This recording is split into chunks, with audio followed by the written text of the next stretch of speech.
Downtown Edmonton, the bubble, the National Hockey League's the Final Four gathered together in the Alberta capital.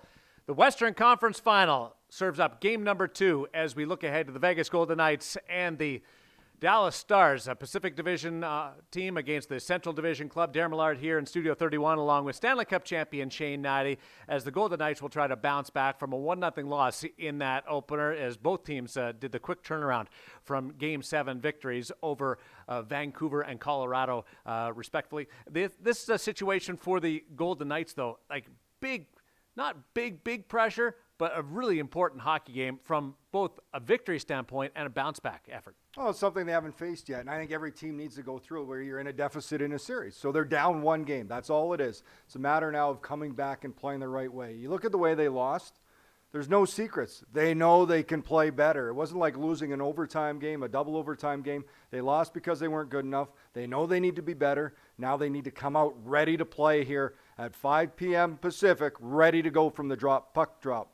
It's a different situation for the Golden Knights and the Dallas Stars into this third round. There's no more back-to-backs, so you're not going to have that compacted schedule. The turnaround from Game 7 to 1 will be the hardest situation that both clubs will be in. So game number 1 goes to Dallas, 1-0, and then they alternate with the Eastern Conference Final from here on out.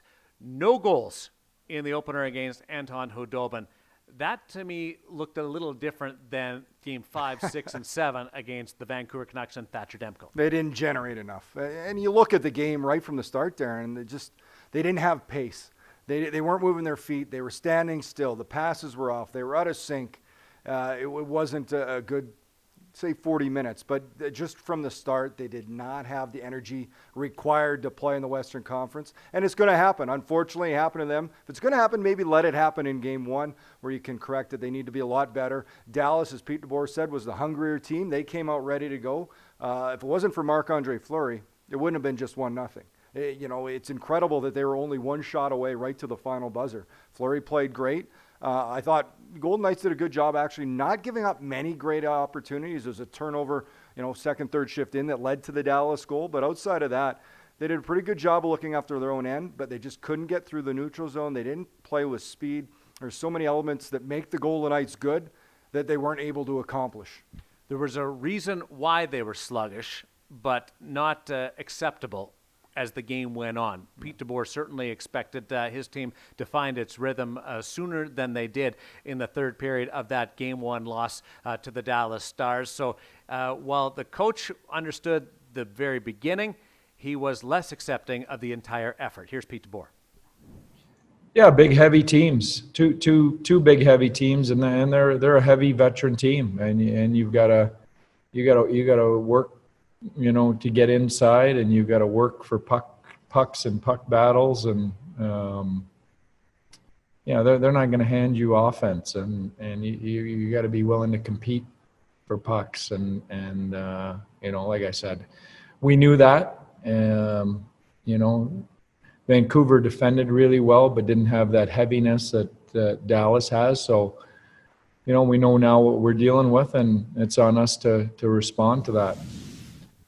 There's part of the fan base that a little surprised that the coach held their feet to the fire as much as he did because it has been such a marvelous, consistent run. What did you think of it as a former player? I think it's perfect timing, and I don't think he's telling the players anything they don't know. But sometimes it gets a little reinforced when it comes from the head coach, and he tells you just not good enough. And the worst thing you want to hear as a player, you can understand mistakes. There's going to be mental mistakes. Teams, players, individuals make mistakes. But the one word he used over and over, the work. Work wasn't enough. That's one thing you can control, your effort each and every game. And that's something you don't want to hear from the coach. And hopefully that lights a little bit of fire here under the Golden Knights as they get set.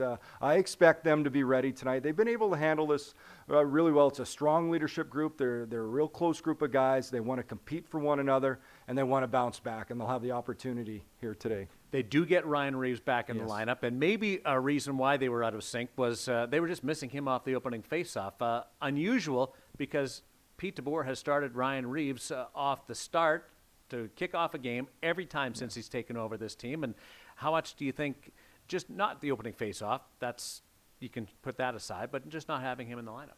Well, I love Ryan Reeves. I love what he brings to the game, but Ryan Reeves in the lineup, out of the lineup, isn't going to have that much effect in just one person. This is the overall. This is a team commitment from everybody to be better. I think Reeves certainly brings the physicality to a series in which is tailor-made for him. The Dallas Stars are a big physical team.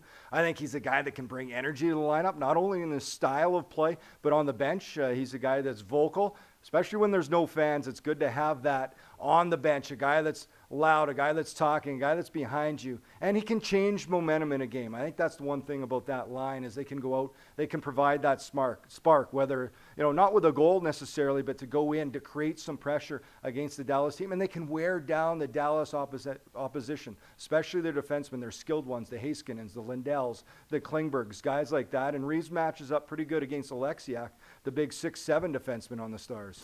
Couldn't see that sarcastic smile from Ryan Reeves through his Muffin Man mask as we watched game number 1 from the team suite.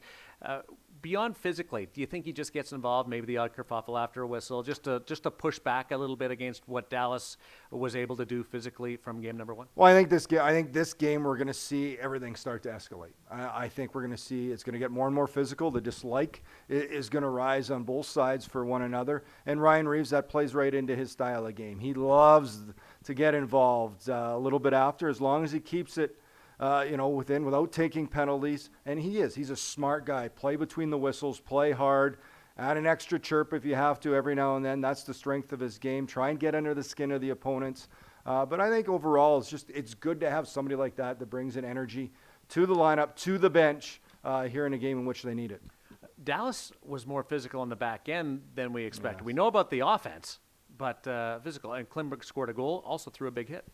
Yeah, kind of unique because I think that's what playoffs does. It takes players out of their comfort zone, and you have to. If you want to be successful as a team, you have to be comfortable being uncomfortable. It's an old line from Mark Recchi. Use that with us, and it's about if your role when it comes to playoffs, you've got to add more and more elements. And John Klingberg, we know him offensively. He had the first goal. He's been terrific for the Dallas Stars, even though this season had some injuries, had his lowest point total at just 32, but he can provide some offense from the back end along with Heiskanen. They're both very talented guys, and he did have the one big hit. Riley Smith, maybe a little bit off balance, but that's what you'll see these guys do. And I thought the Dallas defense overall did a real good job on their own end, being physical, cutting off plays.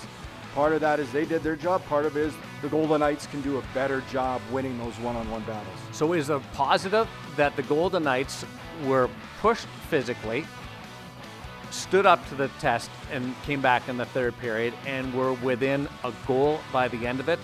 Can they take that from a positive? It's not like, I don't know, you compare it to the Islanders getting drilled 8-2 by the Tampa Bay Lightning. Which do you look at? Well, I think it's a positive they were able to get back in the game. They were in it all the way, but when you look at it, they were down 1-0 after 40 minutes and considered themselves lucky. You flip the script to the last series.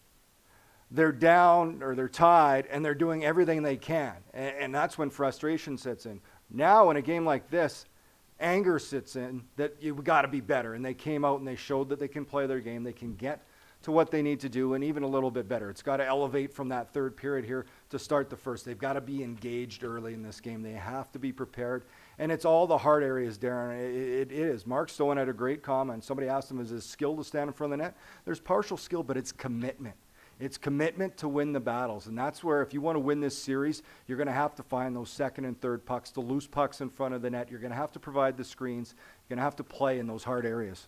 Win or lose, a lot of goals or just one goal games. One consistent has been the Vegas Golden Knights have, from the start of the round robin to now, have had the most consistent goaltending in the Stanley Cup playoffs. So Robin Lehner gave way to Marc-Andre Fleury in game number 1, and Pete DeBoer appreciates what his two netminders have been able to do in this playoff.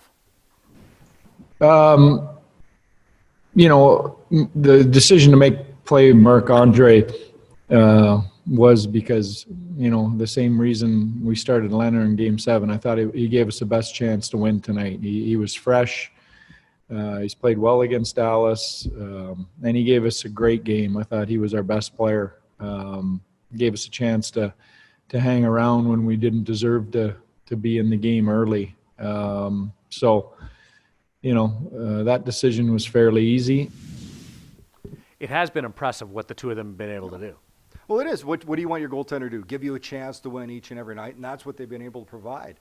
Lately they just haven't gotten the goal support So that's on the other players, the offensive group, to really step up. I think the Golden Knights, for the most part, have defended well, but their goaltending has been really good. Has not been an issue whatsoever between both Leonard and Fleury. Fleury able to step in. Now, he's only played 3 games, but really showing mental toughness, his ability to come in, stay focused, play well. And Leonard, of course, the games he played, those are difficult games, 3 and 4 nights. So this allowed him to get a rest with Fleury coming in game 1. Now Leonard should be refreshed, ready to go. And goaltending still stays the same. They need guys to score goals. You have been through the grind of a Stanley Cup playoff before, and you lean on your experience and you lean on what you went through to bring us inside the dressing room.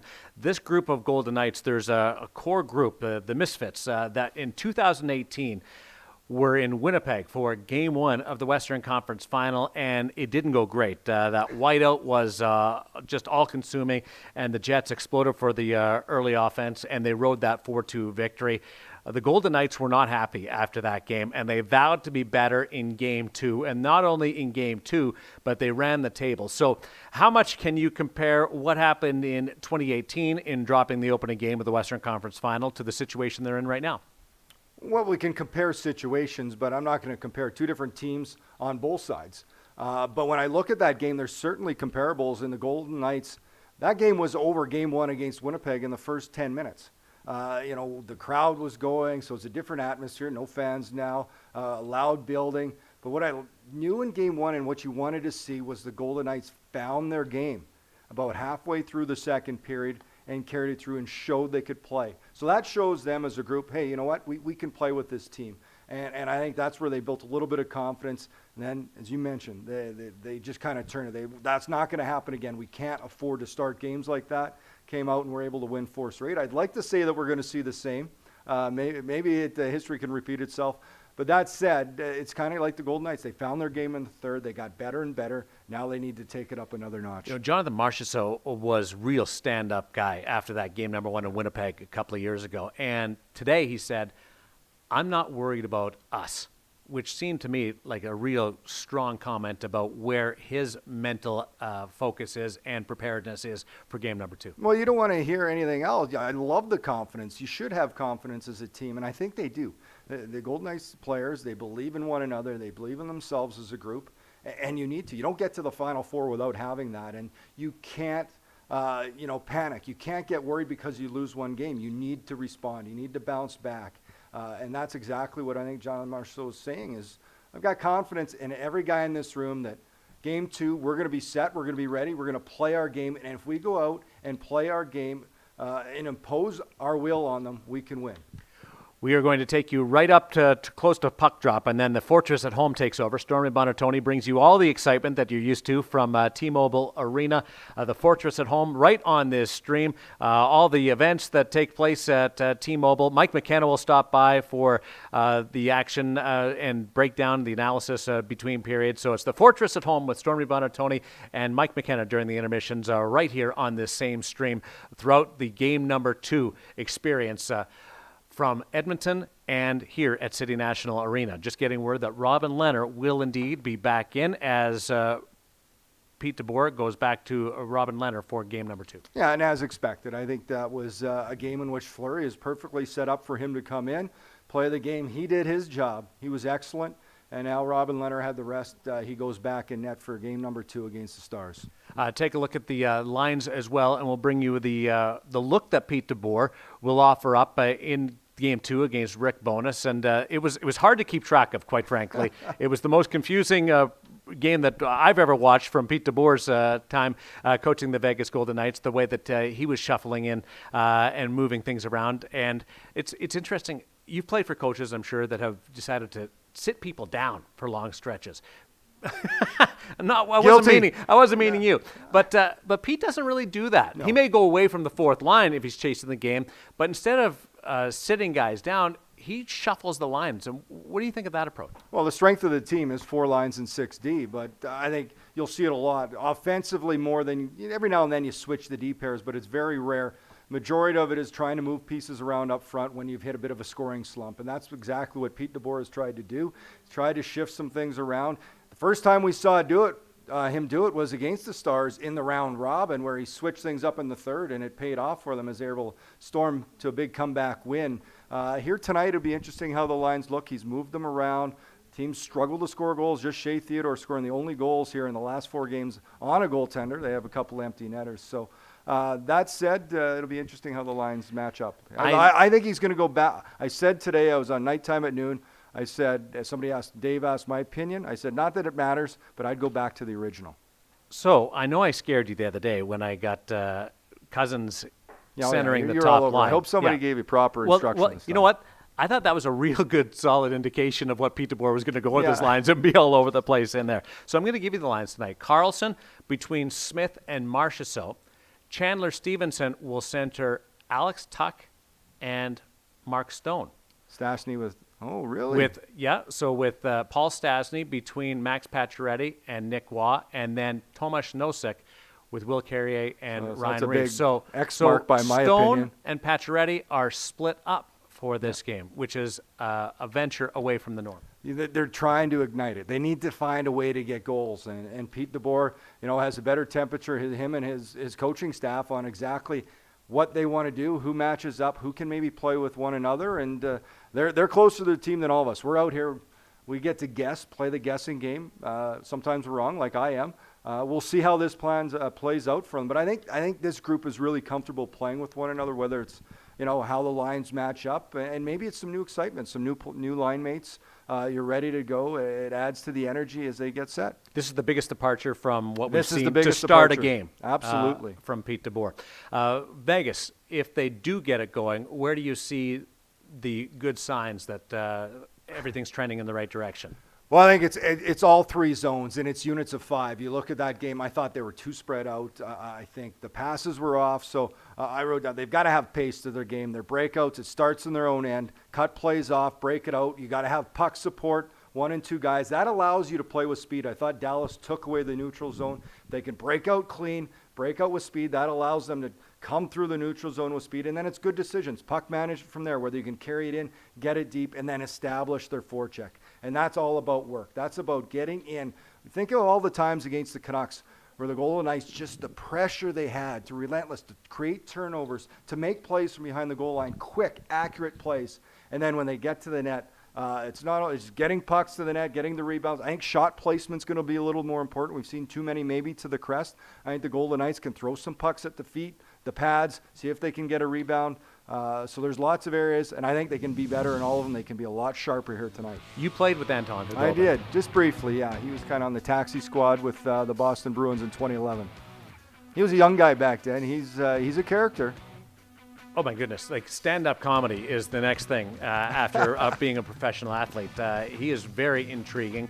Big, portly, redheaded, Russian, and a guy that has really taken over the reins for the Dallas Stars. But when you look at his game, what's there? What can you take advantage of? The rebounds. We just saw 2 of them bounce down. His rebound control wasn't exactly on. There was a couple times he was looking behind themselves. So that's where the Golden Knights, they're right there, but they've got to get sticks on those pucks. They got to win the battles. This was a great shot by Nate Schmidt, but it's right into the crest. Perfect area. Nate Schmidt led the way. 6 shots on goal.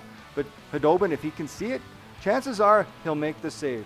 So a little better shot placement and a little better job. That commitment, Stone mentioned it, in front of the net to win battles. And whether it's tipping a puck, whether it's taking away the eyes of the goaltender, he's not a big guy. He's one of the few goaltenders in the league under 6 feet tall.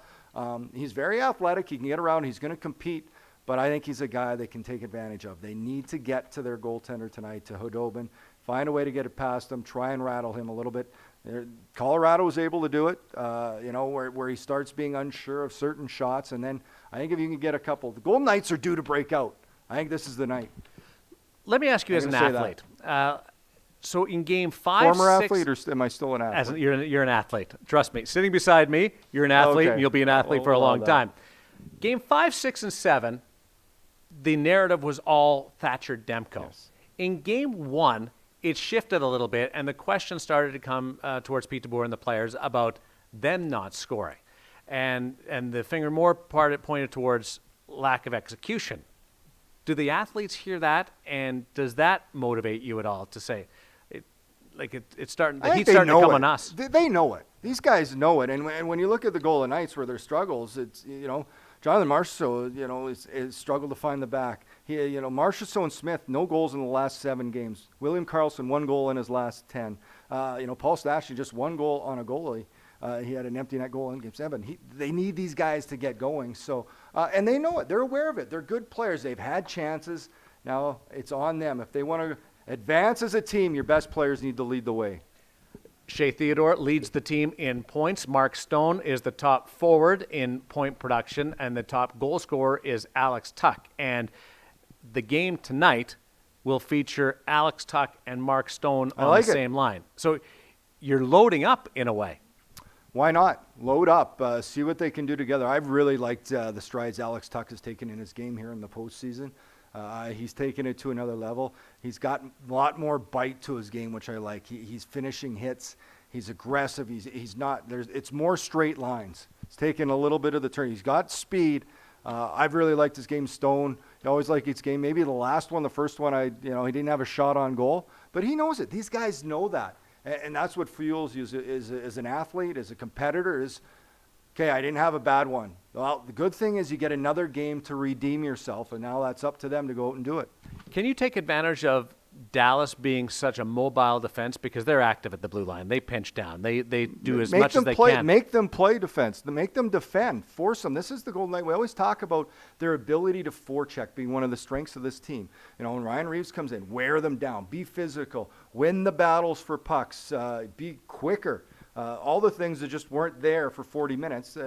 You got confidence the Golden Knights can do it, but that's certainly what you would like. Miro Heiskanen and John Klingberg, they don't want to play in their own end. They want to play at the far end of the ice. And pay the price. You mentioned Mark Stone and trying to get around being a presence in front of the net, not just for himself, but the entire team, to take away the eyes and the sight lines of Anton Khudobin. Here is the veteran Vegas Golden Knight forward. I think it is a skill, yeah, but most of it's commitment. You look at the best guys, net front guys of their times. Thomas Holmstrom, the guy who's just committed to being there. So I think as a group, we just got to be committed to being in front of the net, making it a little more difficult, picking up some loose pucks. Now there's pucks around there that we can get to and bang in that we haven't been. And just got to go in with refresh our minds a bit and get back to playing our way. A team that was trying to get to the front of the net aggressively. Well, it was a little different. Rules were a little different when I played. Certainly you want to box out. You don't want to allow them to the front of the net, so it's about cutting off at the near post. Don't get them to the front. Tie up sticks. If there's a shot from the point, you try to either front it, and if you front it, you better block it. So I think sometimes the Golden Knights get caught behind the defense, so the shots either get blocked. You've got to get in front. Shots off to the side. I think shot placement by the Golden Knights needs to be better, not only when they're taking chances, but even from the point. Shoot it wide.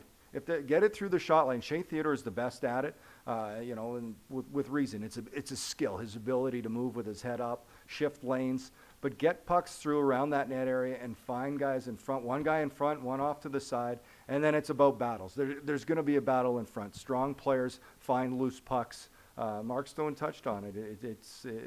It's winning the battles, and it's something they need to do. They feel refreshed. They feel confident, and we'll see what happens. You mentioned Nate Schmidt a couple of opportunities, 6 shots Yes. that you rattled off.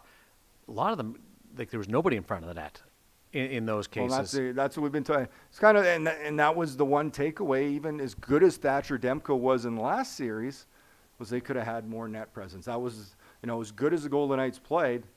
Especially when you get a goalie like that. But Thatcher Demko's 6'4". It's harder to take away his eyes than it is a goaltender that's 5'11". How did Shea Theodore score the winner in Game 7? The sifter. No, the sifter. It's a Sifter little got more his than way a sifter. There's a snapshot to the top corner. Found its way through. He'll take it right now. He's the hottest Golden Knight right now when it comes to putting the puck in the net. Game 2. Vegas against Dallas, and it's not a swing game, but it certainly adds a certain element of intrigue, whether or not the Golden Knights can come back and tie this one up. So keys to the game, when you examine this, the addition of Ryan Reaves, the shuffling of the lines, what's your look ahead? Well, number one, be ready from puck drop. They need to engage early, be ready to play, be sharp. I think the other thing, discipline's always going to be, it's going to be a key throughout this whole series. So physical but disciplined. They've got to get in. They have to establish their forecheck. So I think through the neutral zone, they need speed. And I think I went through all these keys just a little earlier. It starts in their own end, the ability to break out, but units of 5. So puck support is going to be key. They can't stretch out too far from each other when they're breaking out. They've got to have support, stretch the zone when you can, attack with speed, and then it's the puck decisions. If you can have a carried zone entry, carried in. If not, chip, chase, win the battle for the puck back, and then the battles on top of the blue paint, especially offensive. I think they've done a good job in their own end, but in the offensive zone around the front of the net, take away the eyes of Khudobin and win the battles for loose pucks. One of my biggest... It's a lot of keys. It is a lot of keys. I feel like the custodian. Well, it's not just one key at this time of year. In a school. Yeah. What about the big boy hockey? It's one of my boy. favorite phrases. I love it. It's all big. We're in the conference finals. Everybody's playing big boy hockey now. But yeah, these are two big teams, Wow, heavy look at teams that. that we've heard. You look at the average height, you look at the weight. Some big boys on the ice. My favorite type of hockey, and you need to bring it. I think that that part of the game really rises up tonight. The physicality. From the Golden Knights, do you have a player that you say, geez, there were signs maybe in that third period. There's an indication. We know that everybody's due to break out, but I look at the line, and I think they're still together. The Carlson, Smith, Marchessault line. Yep. I think they're due to break out. This line, they've done it in playoffs before. They love playing as a line, and I think they've got more. I think they've got more, and I think whether they needed a reset, maybe that loss will help them move forward. Maybe it gives them the extra motivation they need. Riley Smith certainly has had chances. Marchessault, it's just they're a half second late or a half second off. Tonight they won't be. will we be talking about Ryan Reaves at the end of this one? I think he's gonna play his game. He's a guy who understands his role. And the thing about role players is it's easier to judge them because they understand and they stick to their game plan. He's gonna come out. He's gonna try and get under the skin of the Stars. He's gonna try and run over everything he can. Clean, physical, hard game. He'll be in their ears, I'm sure, chirping as much as he can. And for the Golden Knights, for Ryan Reaves to be effective, it would be great for them to get a lead and to play a disciplined game, because then that allows them to roll 4 lines, which is a big strength for Pete DeBoer if he can play that style of game with his bench. Pete DeBoer said if it was a regular season game, he wouldn't have sat down with the team and watched the video of game number one. He would have thrown it out. But he thought about doing that even after game number one. But in more looking at it, felt it was important to see the mistakes and the positive reinforcement of the third period. As a player, you buy into that? Absolutely. Well, in the regular seasons, it's a different scenario. You're probably moving on to a different team. So it's kind of relative. You played bad, but you're not going to take anything away from the Stars if you're playing the Coyotes the next night. And this is, a different situation where you're in playoffs.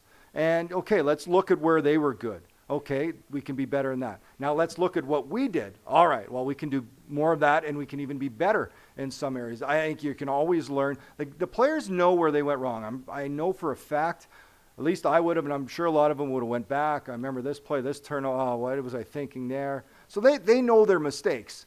But then they see it in video, and they see where they can be better. That's why it's okay to make mistakes. Everybody makes mistakes, but you need to learn from them. And I think it's valuable that they were able to take, whatever they could from this video. And as you mentioned, maybe a little bit of positive reinforcement from that last period of play. What's the reaction and the impact in the room of a decision to split up Pacioretty and Stone? That's a good question, because we're not there. I think there's excitement to play with new guys. I think...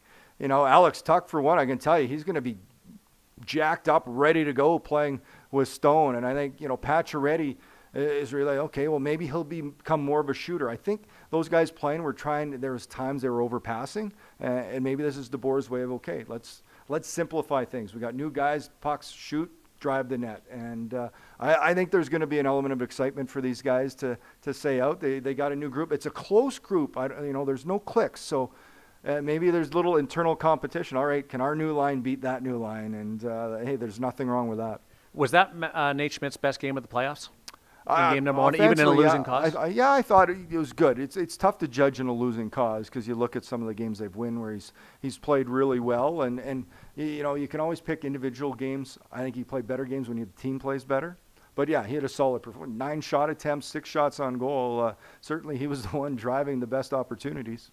Boy, the coach certainly has their attention, though. You change goaltenders, which is somewhat expected. That was expected. Ryan Reeves comes in, somewhat expected, but 2 big changes to your team coming off a loss that you don't have to go searching for, and then you change up the line. So Pete DeBoer has certainly adjusted from the look that the Dallas Stars saw in game number 1. And that's coaching. That's part of coaching. Maybe he's trying to, shake things up. That now Rick Bowness on the other side's got to reconsider his matchups. How am I going to do that? Well, Stone and Pacioretty are separated now. He may have had a pair out against those 2 in particular. Well, the Carlson line, who am I going to play there?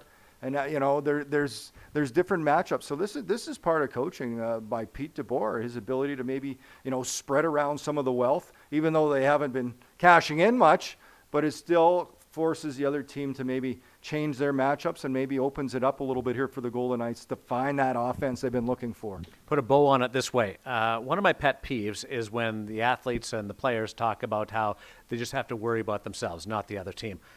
But in this situation, it really does fit for Vegas, doesn't it? They do. They when they play their game, and we use the word execute, whether they go out and can stick to their game plan, everybody's involved, 4 lines, 6D, the depth, everybody contributing.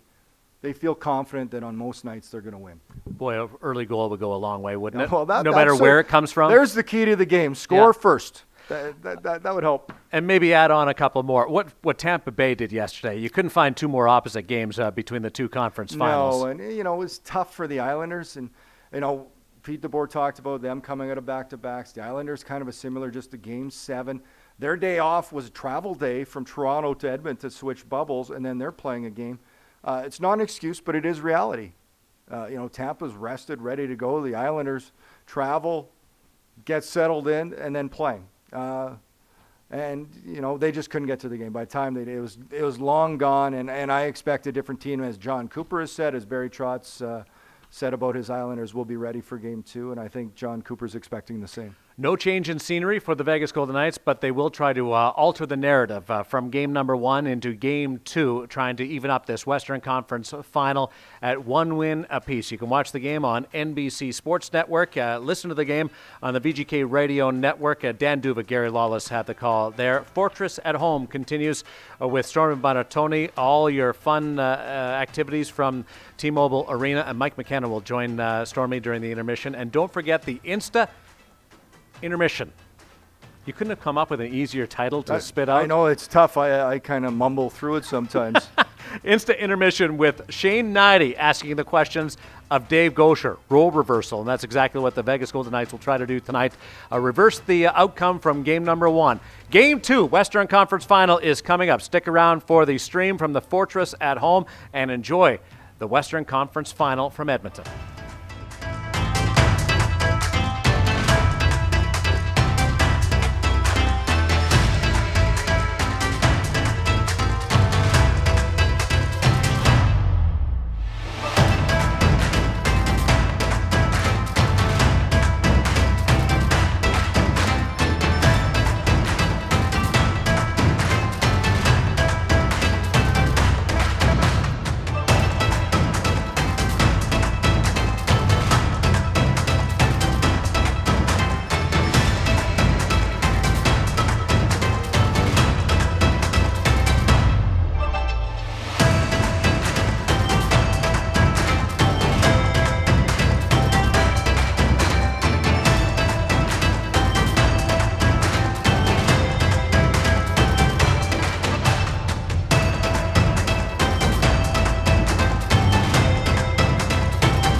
final history repeat itself for the Vegas Golden Knights as they look to bounce back in Game 2 against the Dallas Stars tonight. Of course, in year one, their Western Conference final, they dropped Game 1 to the Winnipeg Jets and then were able to win 4 straight to advance to the Stanley Cup final. Welcome in to your favorite one and only second screen experience for game night, Fortress at Home. I'm Stormy Bonantoni alongside Mike McKenna. Welcome in, Medieval Maniacs. And we've already seen some interaction, but we need to see some more. We need it. We need those hashtags. Fortress at Home, cat pics, dog pics. We love those. Last time we got in on the barbecue. Maybe we can go down another rabbit hole when it comes to food today.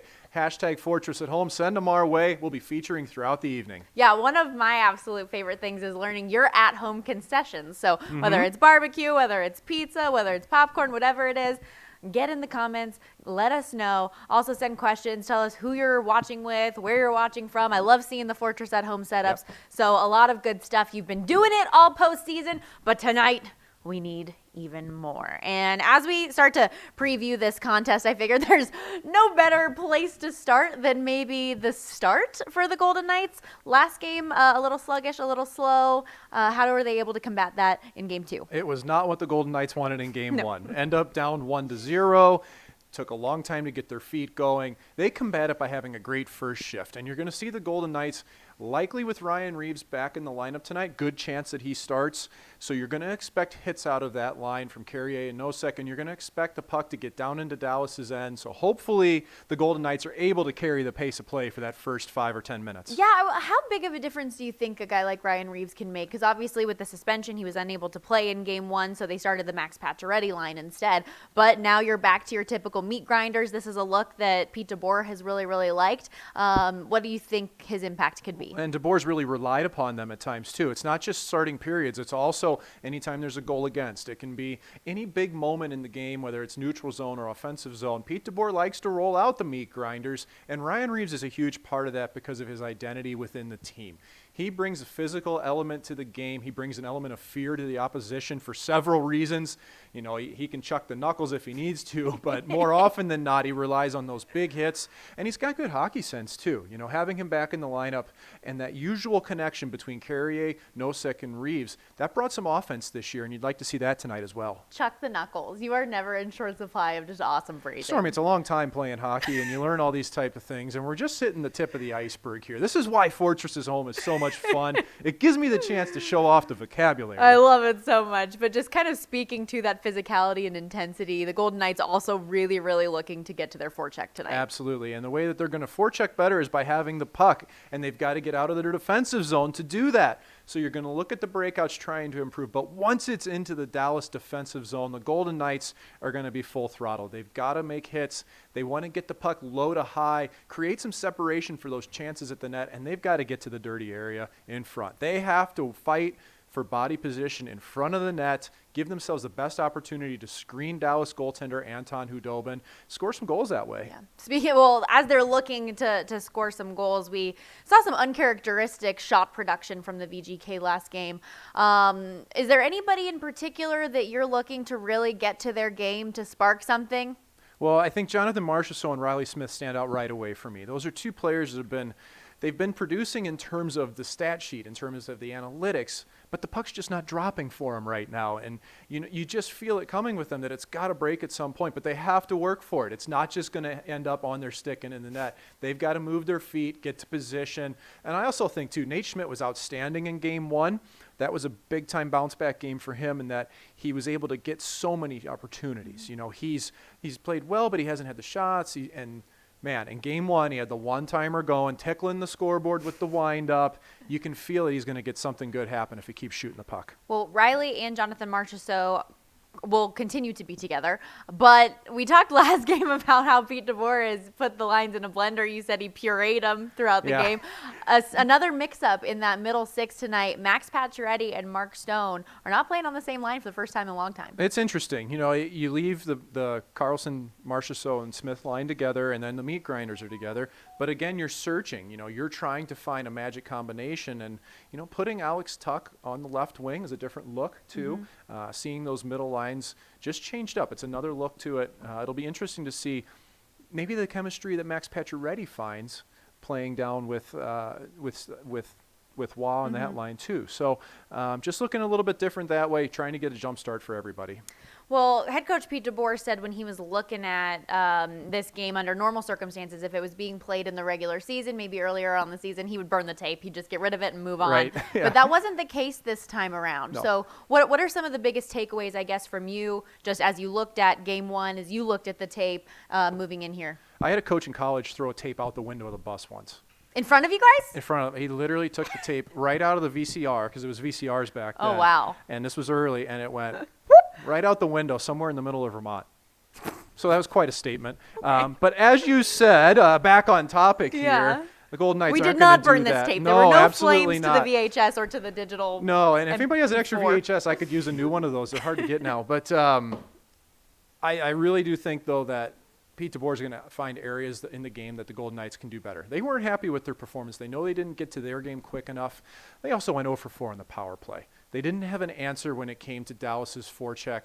So again, in their own zone, power play, those are two things to really identify that I think you might see some new looks and see an added degree of intensity. And Dallas certainly got back to their defensive identity as well. They did. They shut the game down. They were the best team in the league leading after 2 periods in the regular season. They proved why in game 1, a 1-0 lead going into the third, and they were able to lock it down. Well, a lot more to come here on #Fortress at home. And one of those things, of course, you know you love it. The warm-up mix, DJ Joe Green, get on your feet, get hype, and use the #Fortress at home. Are y'all ready to make some noise? Are y'all ready to make some noise? Are y'all ready to make some noise? 1, 2, 3, come on. Don't stop, get it, don't stop. Get it, don't stop, get it, don't stop. Get it, don't stop, get it, don't stop. Get it, don't stop, get it, don't stop. If you came to party, let me see your hands up. If you came to party, let me see your hands up.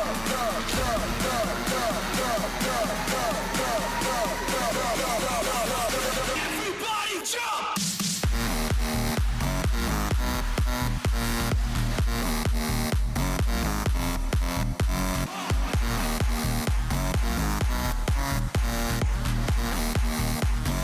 Eat, sleep, rave, repeat.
Put your hands up for Las Vegas. Put your hands up.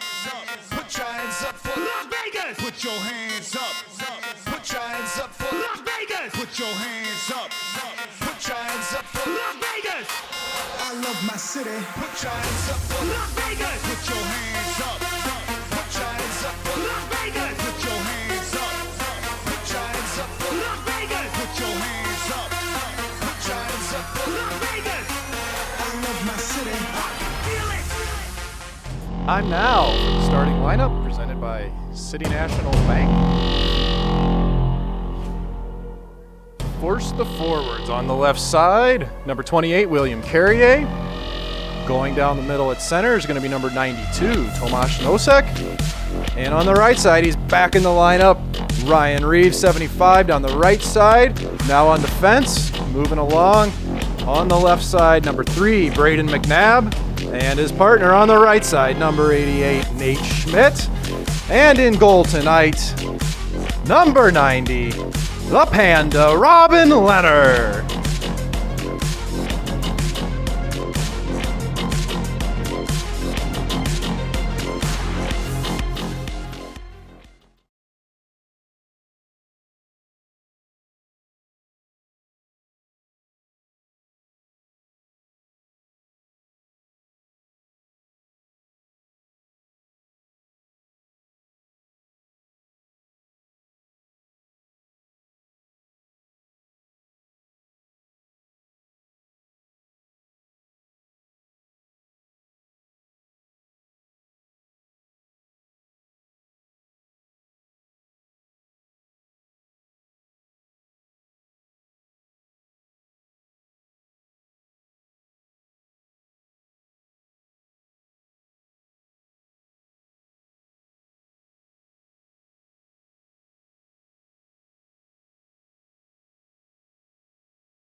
That means your Golden Knights are on the NV Energy energy!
Welcome back into the hashtag Fortress at Home, and you guys already know by now just how much I love the Vegas-born Artist of the Game feature presented by Cranks Audio. It's all about bringing homegrown music to the home crowd at T-Mobile Arena, and tonight the Fortress is at your home, so we're bringing it straight to you in your living rooms. Tonight's Artist of the Game is none other than Nate Quest with the track Worth.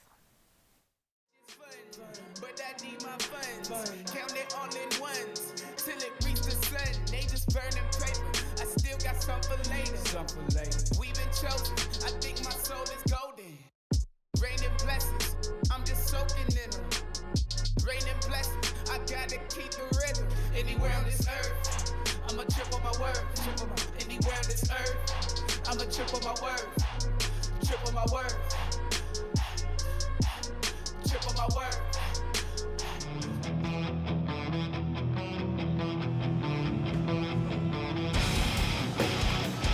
Over. Keep it going. Come on, come on, come on. No, hey, go left, slide pass. Playing 3-on-5, even if it squirts out to the top of the circles, they gotta get there first. Hey, Pacho, good support. Bounces over. Abby's gotta get there. Yeah. Heads up, heads up, heads up, heads up.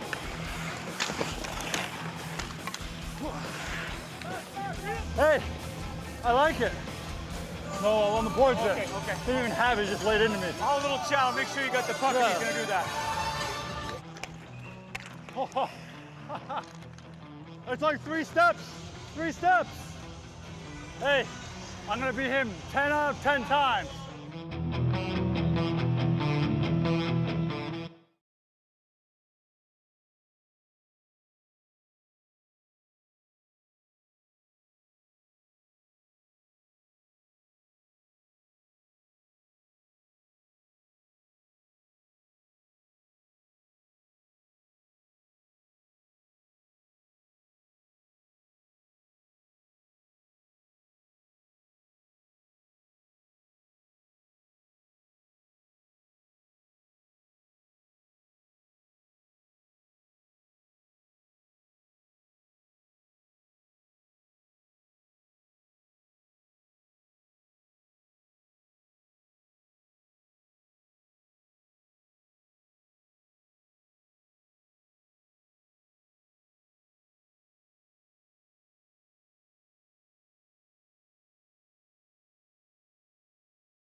Still scoreless here as we welcome you into hashtag Fortress at Home. Thanks so much for sharing already just so many of your awesome posts, photos, videos. Mike, I know you found some Vegas-born animals and Yeah, food. well, I've kind of made a connection here, I think. Corey W. Crow, your baked salmon tonight, looking good. I mean, we went on the barbecue kick the other day. We want to go down the fish route tonight. Let's keep it coming. Love what you're doing. And Golden Night Cat, oh my heart, all tucked in. Tuchuch. See what they did there? I love it. They pulled a Stormy there with It's the cute. the wordplay. I like I'm it. here for it. I love it. As always, loving all of the subscriptions being gifted out. Mage of More gifting some subs, and then Daggett97 said, you know what, I will match that and gift some as well. Awesome. Fish Army, you said hello. Hello to you. Thanks so much for tuning in. And hey, everybody, just make sure you remember, we've got the Fortress at home with you today, but if you want to be able to watch some of these games at the Fortress, there are still some suites available, some socially distant suites. If you want to get in on that, specifically this Thursday coming up for the next game, get a hold of your ticket rep.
The time has come, Fortress at home peeps, for the rematch of a generation I can't wait for in the this. Cookie Face game. This is it. This is a big one. Are you ready for this? I haven't gotten any practice in today, so I I'm haven't a little either. nervous. I'm just hoping that my cookies don't explode when I pull them out of here. Okay. And we talked about like the full Neapolitan flavor and up. He's got chocolate, I've got strawberry, we've got some vanilla if things get a little wild. Are We you got ready, crumbs timer? everywhere. Here we go. Ready, set, go.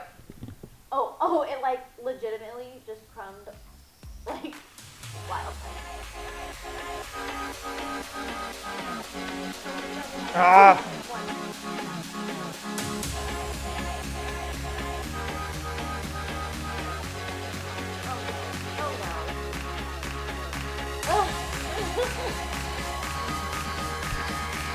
We're gonna count that as one. No, I'm not. No.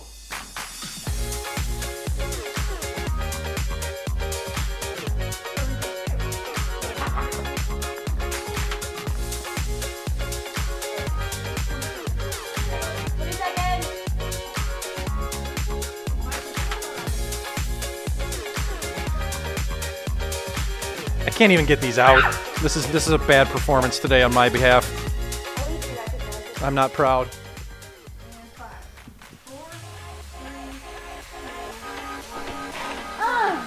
Tried to flip it off my nose. Like- So nice. Tried to do it like my dog, where he flips it off his nose and catches it, and that didn't pan out at all. And now we're covered. It's all right. Hopefully, the guys on the ice are better than us at the Cookie Face game. Actually, I guarantee it. It can't Back be to worse. gameplay.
Credit one to go in the period.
Welcome into the Fortress at Home intermission report. This scoring summary presented by Southwest Medical Associates. Your Vegas Golden Knights 0, the Dallas Stars 0. The shots on goal tonight presented by Quest Diagnostics. The Dallas Stars had 5 shots on goal, while the Vegas Golden Knights had 8 shots on goal. Now let's take a quick look at our odds from William Hill.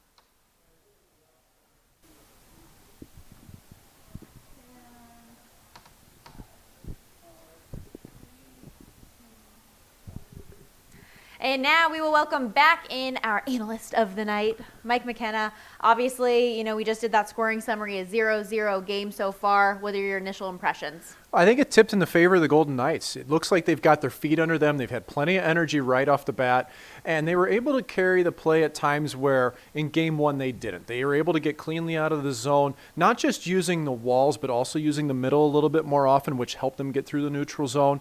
And I like that they had several chances at the net where they were able to really get to the front and make Anton Khudobin work. Well, just because we did discuss the need for energy off the start and the addition of Ryan Reaves and how maybe he would impact that. He's had a pretty good start, draws a penalty, a game-high 4 hits so far. What's his impact been in your opinion? Well, mission accomplished for the first period for Ryan Reaves and crew.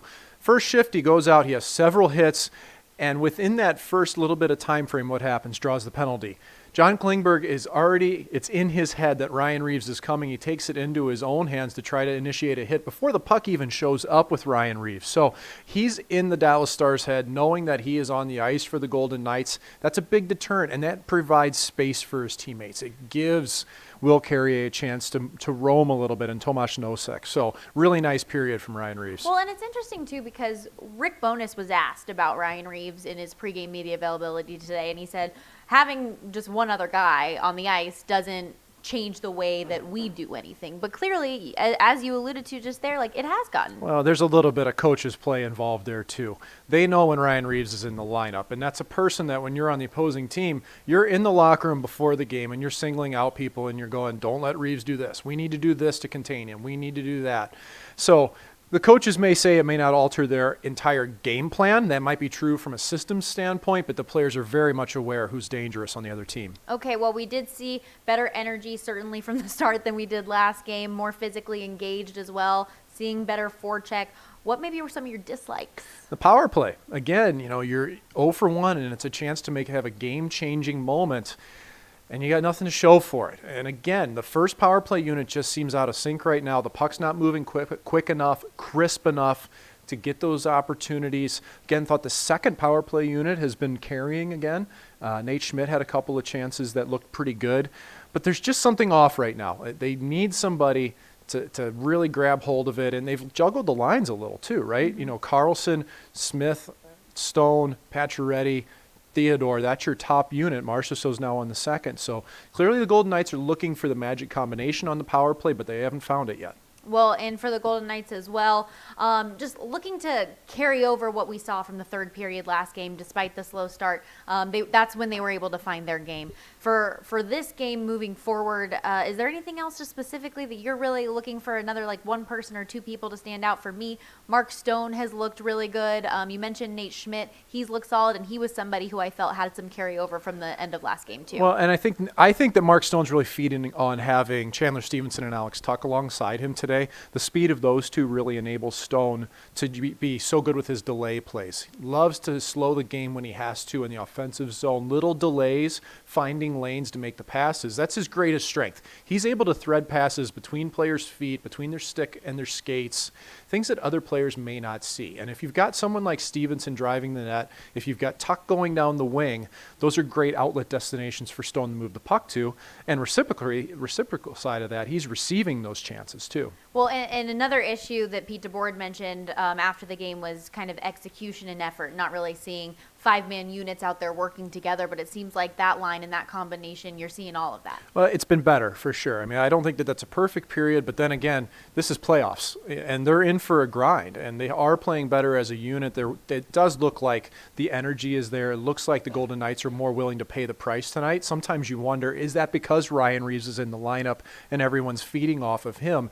They don't feel like they have to contribute somewhere else. Mm-hmm. That can happen too if you have a big player out of your lineup that does something very well. The rest of the players subconsciously feel like they have to make up for it, and that can take you out of your game. So I think the Golden Knights are looking good within their structure, but this is a grind, and it may come down to special teams with Dallas as good as they are defensively 5-on-5. Well, I was about to say, we're talking all Golden Knights right now. What have you seen from the Dallas Stars? They work.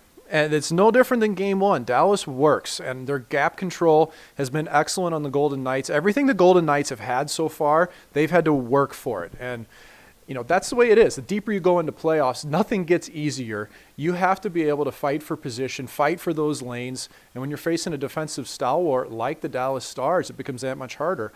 But on both sides of it, I thought Dallas was good at that, but I thought that the Golden Knights had the chance to really break through it on occasion. Well, another period gone scoreless for the Golden Knights, so we'll see if that can turn around in the second period.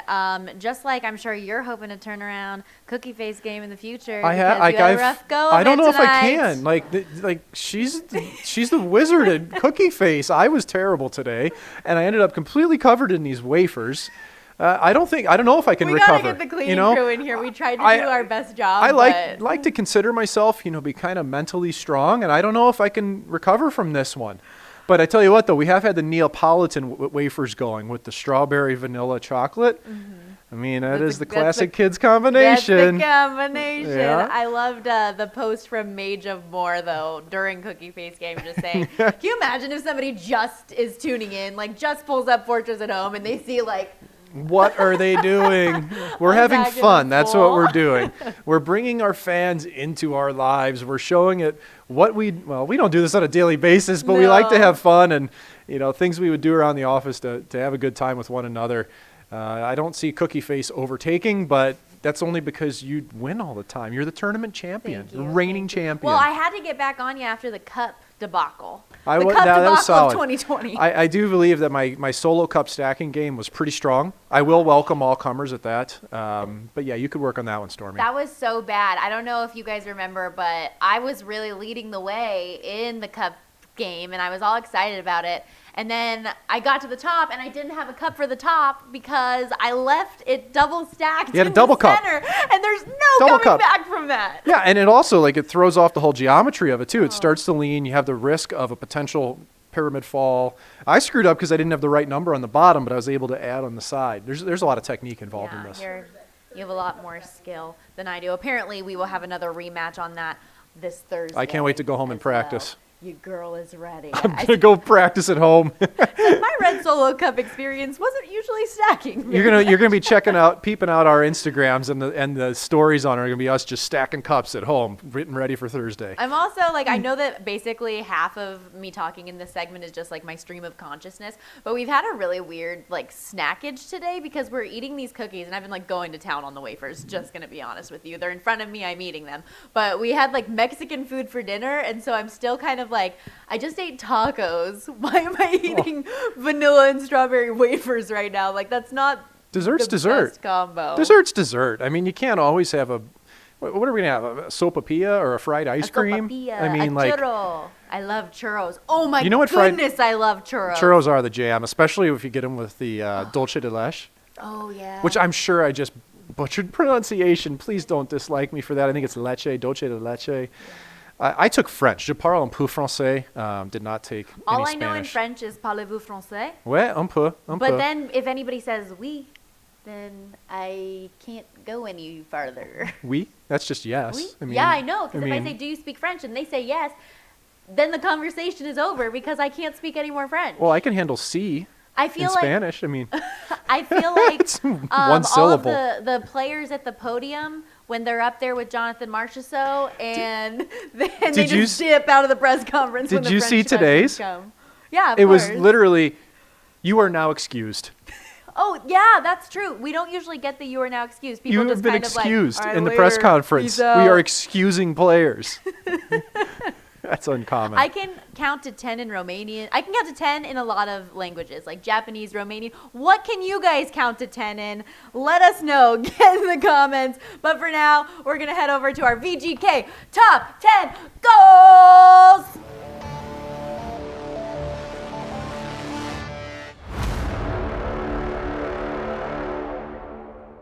Well, shot breakdowns in the second period.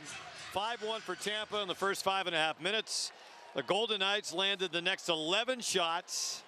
And then it was 4-2 for the Lightning over the final 4.5. Here's Reeves with a shot, and it scores! Right off the bat in the third period. Reeves beats Vasilevsky. 10 seconds in.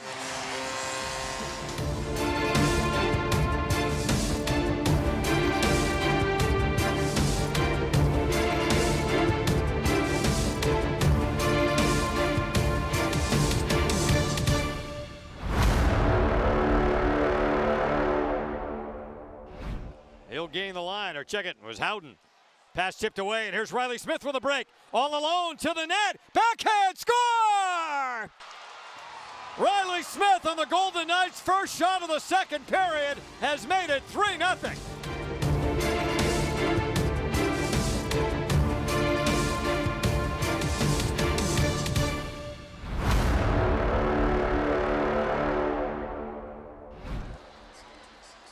With a steal, Nosek. Another breakaway, and alone, and he scores! On the backhand, Tomas Nosek, his first in 15 games, and the Golden Knights 42 seconds later have the lead.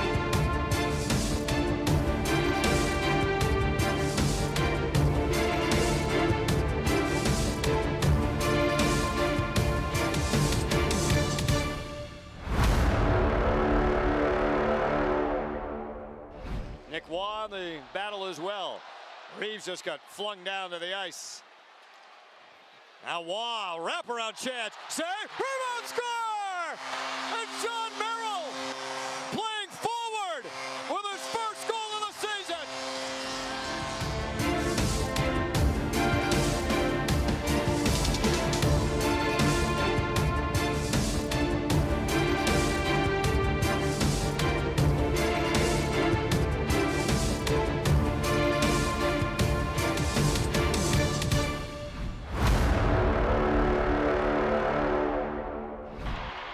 Alex Tuck, 2 for 7 in his career, and a chance to win the game for the Golden Knights if he scores here. Scores! On the forehand!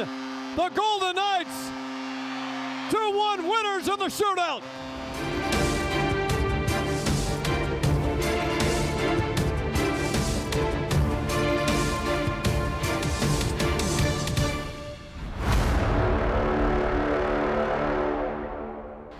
hold it across the Buffalo line. Dishing it off. Cousins feeds it in front. Waugh wide open.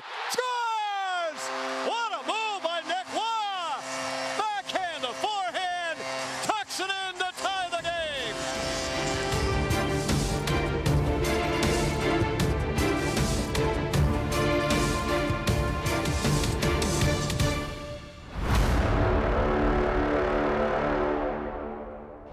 Ten seconds. Racing up the middle. He'll fire it towards the corner. Hamhuis back to get it. Under a little pressure in the corner. Riley Smith centered it. Pass out in front. Pacioretty scores! Max Pacioretty beat the clock and ties it.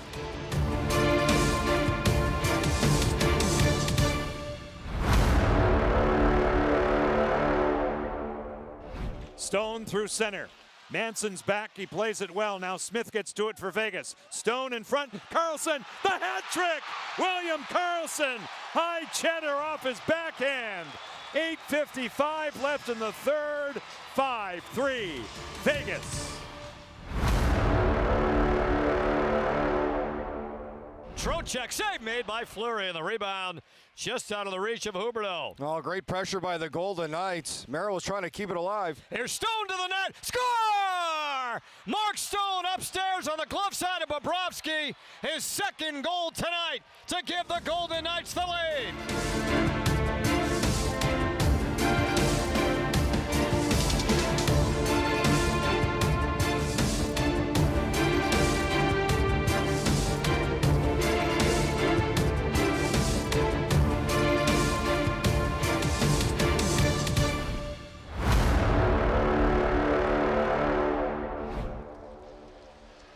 Shea Theodore with a steal, walking in, trying to dangle into the middle, scores! What a goal by Shea Theodore! Breaking a 20-game drought, and the Golden Knights within one again.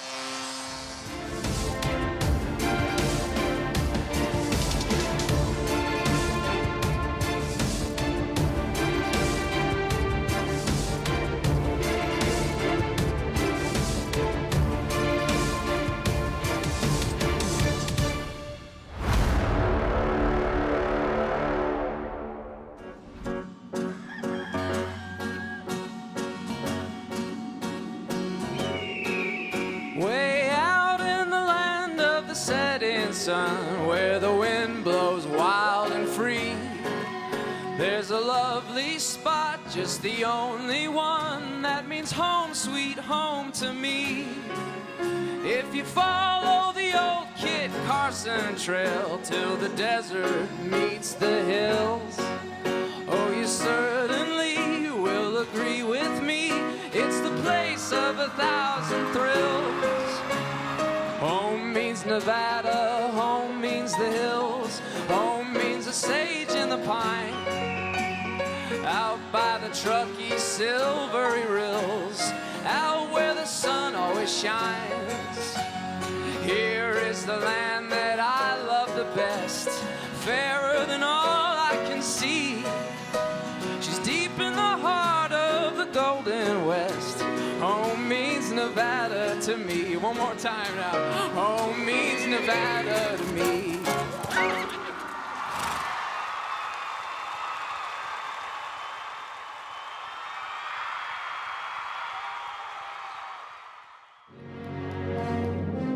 Las Vegas, who's ready to party on a Wednesday night? He is one of the baddest men to ever touch a pack of playing cards. He's a world champion from the World Series of Poker. He's in the Hall of Fame. He's Daniel Negreanu. Daniel, let's rock it, baby!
The second period is brought to you by Toyota. It's Toyota time.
It is now time for a game we like to call What Happens Next?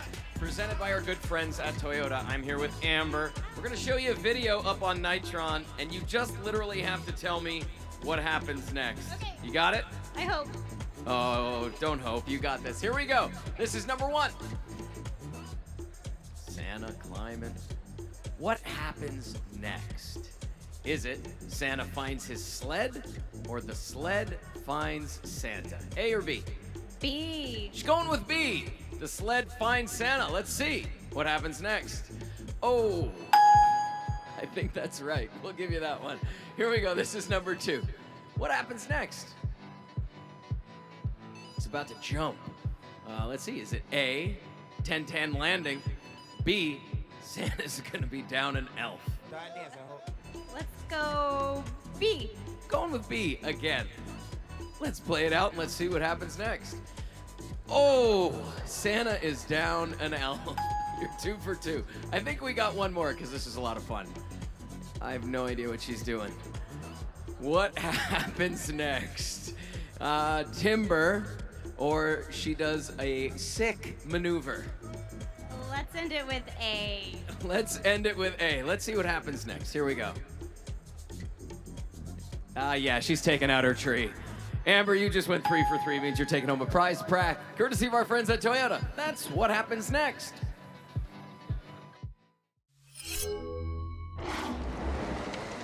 I feel the need for noise.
That means your Golden Knights are on the NV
Your Golden Knights are on the Envy Energy!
A little bit of chippiness there before the break, but also a couple of goals. Golden Knights on the board and lead this one 2-0, and you guys on social media were feeling it. The hashtag Fortress at Home was on fire. We got a raccoon hugging a cat. VGK Warmies guy. Is it a dog or a cat? I couldn't really tell. It was a quick look at it, but it is a raccoon hugging a small Is it the animal. Chihuahua of some? I think Maybe it was. A tiny dog. Tiny dog. Unbelievable. You know what? I always wanted a chinchilla as a kid. You did? Yeah, I adopted one at the zoo. That's They're just cute. so soft. They have They more are hairs per soft. square inch than any other animal. Here's Fun something facts. else. All right. N. Ames was asking for a shout out, and hey, shout out. Let it all out. Let it all out. These and Ames, are the that's for thi- you. MMA beer guy had the siren going at home, has the sweater, has the helmet on. He's feeling it. Lot of swag. Lot of swag. I love the helmets. That's the coolest to me because some of them are really customized too. Like you're putting your own paint jobs. Awesome. Love it. I mean, that's the inner goalie in me. That's what I lived for, was designing goalie masks. And after the William Karlsson goal at Vegas, I believe it's Vegas-born Tammy. Yeah, she's singing, "That's the way, uh-huh." She likes it. We like it too. We like it too. And as we said, the Golden Knights are finally on the board, people, and they've got a power play goal. Let's keep the heat going. What do you say? Gotta go. Keep it rolling. Nighttime. Daytime. Nighttime. Daytime. Nighttime. Daytime.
That means your Golden Knights are on the NV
Do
you really think you have a chance against us, Mr. Cowboy?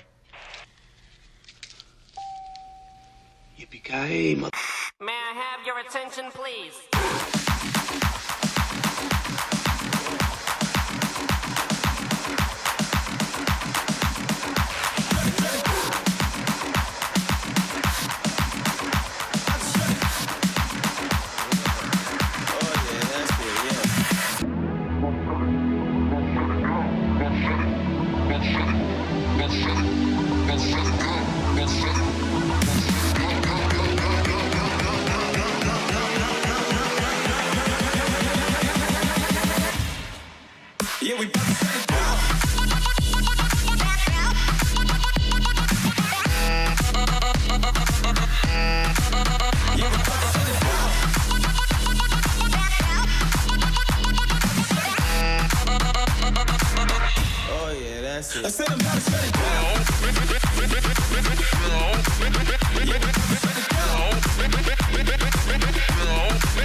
Time to defend the fortress. That means your Golden Knights are on the Ed Bernstein penalty kill.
Credit 1, 1 to go in the period.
A scoring drought no more for the Vegas Golden Knights. This scoring summary presented by Southwest Medical Associates, the Dallas Stars 0, and your Vegas Golden Knights 3. These shots on goal presented by Quest Diagnostics. The Dallas Stars had 7 shots on goal for a 2-period total of 12, and the VGK had 19 shots on goal for a 2-period total of 27. Welcoming back in Mike McKenna to his house, a.k.a. What's the up? Fortress at Home. What's up? We're back. Let's get it. Well, Paul Stastny on the board first, followed by a William Karlsson power play goal, and then Tomas Nosek making it a 3-0 advantage for the Golden Knights. We wanted the scoring dam to break, and it finally has. And on the power play. Hey! Bonus! We may or may not have had Mike McKenna say, what was your dislike? And his answer be the power play. I mean, change it up. Kind of a hot take. It seemed pretty obvious, but what I loved about the Golden Knights power play that period was that they did not wait. Everything was quick. Nothing was choreographed. They got it to the net as quickly as they possibly could. They didn't let Dallas set up. They've needed more of that. They needed a little bit more chaos, and they got it. Will Karlsson, what a smart shot. Gets it on his blade. It's quick puck movement again.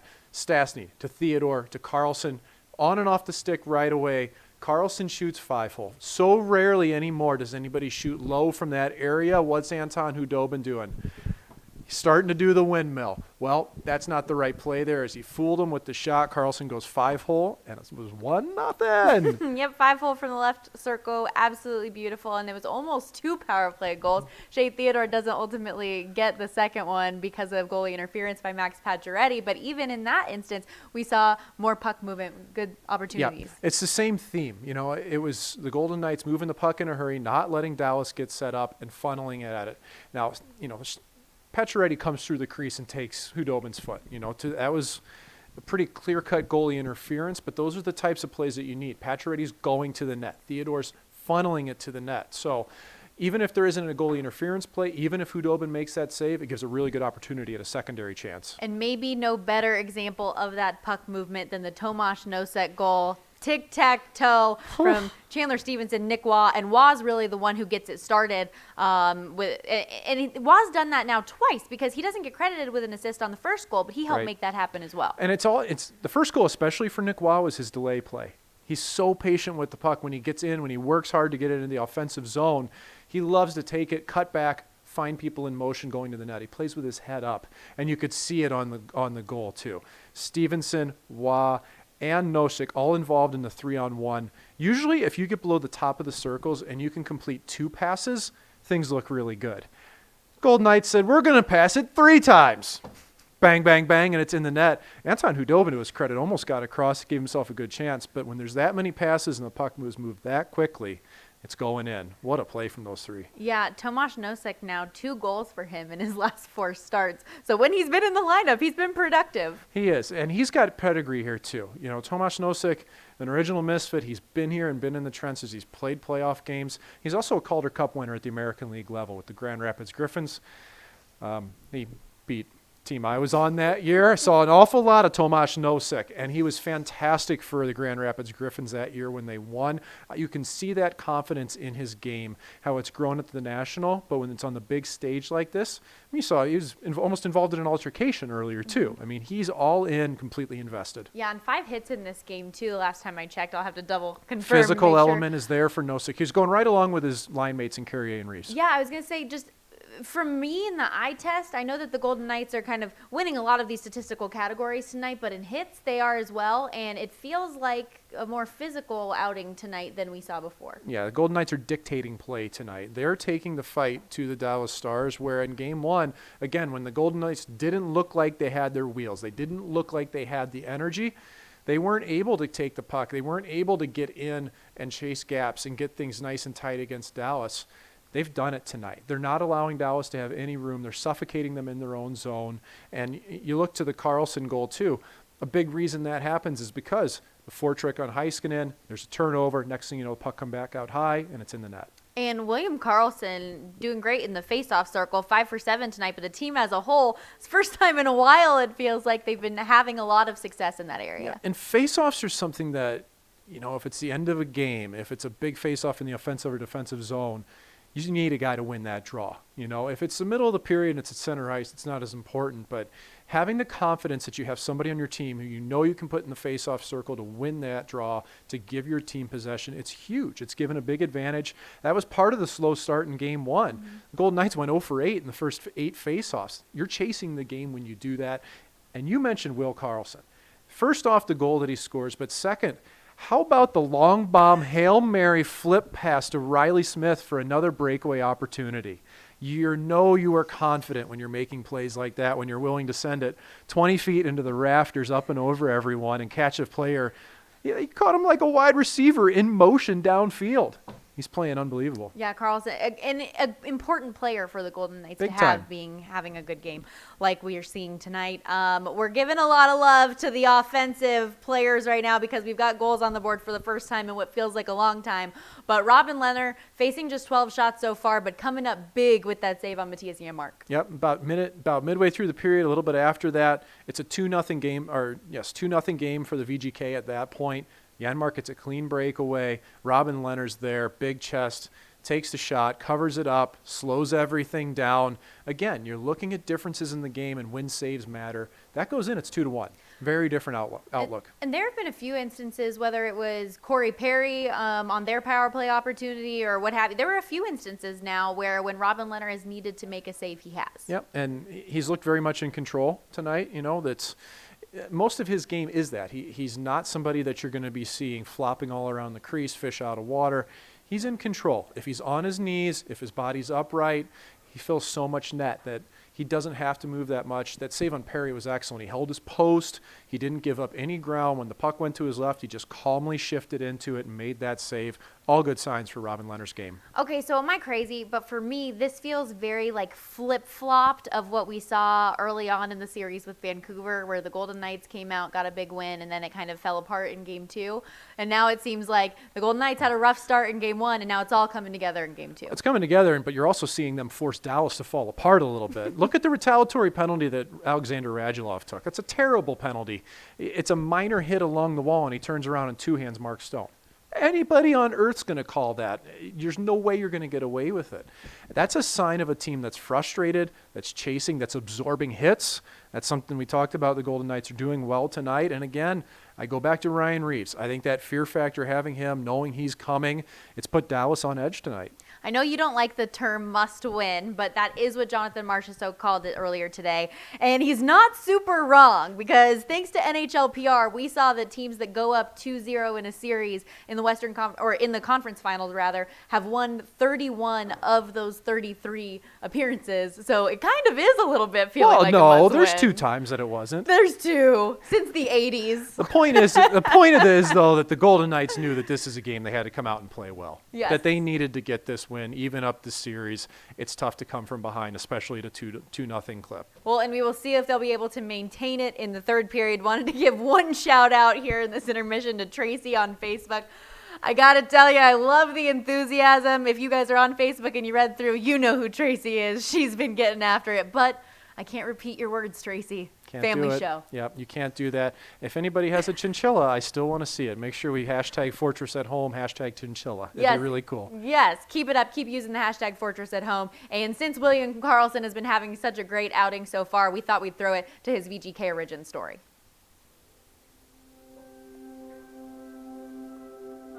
Welcome to Märsta in Sweden, and this is where it all started. Take it for a one shot. This is the house you grew up in? Yes. Well, it's kind of you to, and your parents to allow us to come in and take a tour. And here it is. Oh, so this is a nice room to keep it like this. Yeah, so it's like it stayed the same when I moved out, and then they just kept building off of it, like you can see. Was this your first hockey card? Yeah, there you go. 12 years old, I think. Yeah, it says in the back there. 155 centimeters, 43 kg. Yeah. So you would have to translate that for yourselves. I have no idea. Yeah. That's World Championship, yeah. The gold helmet. Yeah. Well, actually, that might one be, and this is World Juniors. World Juniors? Yeah. And that's... So I have 2 of them, yeah. Those are awesome. Anytime a team wins in the league too, in the Swedish league, is it? They get the gold helmets. AIK. Yeah, favorite soccer team. So it's hung up there for a long, long time now. Yeah, I kept the first warm-up puck from the first game ever, and the home. Yeah, so I snagged that for myself, and the home one, yeah. First home opener. And up there is the World Championship. And then all the jerseys from the World Juniors and World Championship, and 2 World Juniors and 1 under 18 too, actually. Yeah, this is the World Championship. So it has the 71 on. 71. Yeah, the other ones were 17, yeah. And that's why a little switch to 71. Yeah, that's what I got in juniors, and I stayed with it. Maybe your favorite memories outside of sport growing up? Well, I remember in the summers we biked a lot. We have this spot, like a little cliff, that we used to hang out and you know, jump from the cliffs and swim a little.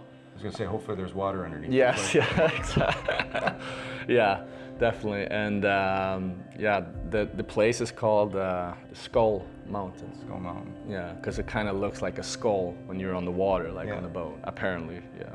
I don't really see it, but that's what it's called. So I have a lot of great memories from that, and it was hockey all the time, pretty much. Or actually, it was soccer too, because I played soccer in the summers. But I think we had a very fun team 93 as we called ourselves. 93. So yeah, just have a lot of great memories growing up and playing for my hometown team there. Did you say 93? So that was birth year? That was our birth year. So that was my grad year. Thank you very much. Anyways, yeah. Well, I'm just going to age myself while we're here. But for me, you know, when I was growing up, I grew up in a small town as well in Canada. But one of the benefits I found growing up was you always had ice time available. Mm-hmm. Was that similar for you guys? More or less, yeah. Especially when it was cold out and we could have the outdoor rink going. Yeah, some of the best memories are those outdoor rinks. Mm-hmm. Obviously, you would have had certain players you looked up, Swedish players. Who was number one? Who was William Karlsson when he was young? Who'd you pretend to be? Number one, what I would say, is Peter Forsberg. Peter Forsberg. Yeah.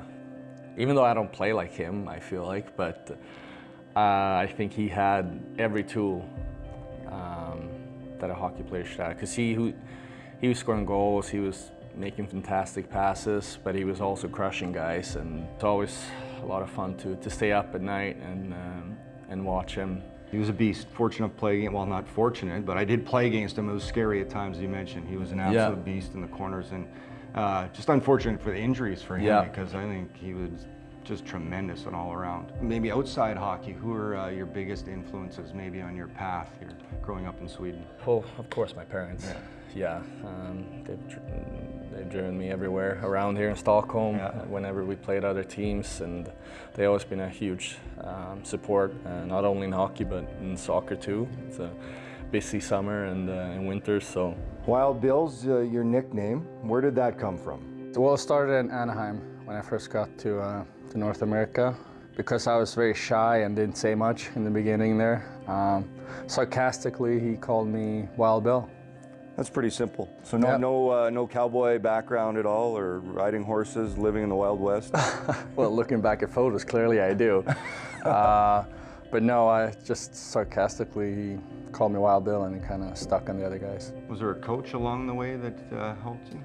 The coach we had in Team 93. Team 93. Yeah, Team 93. We had him all the way until we started high school. Tommy Berglind.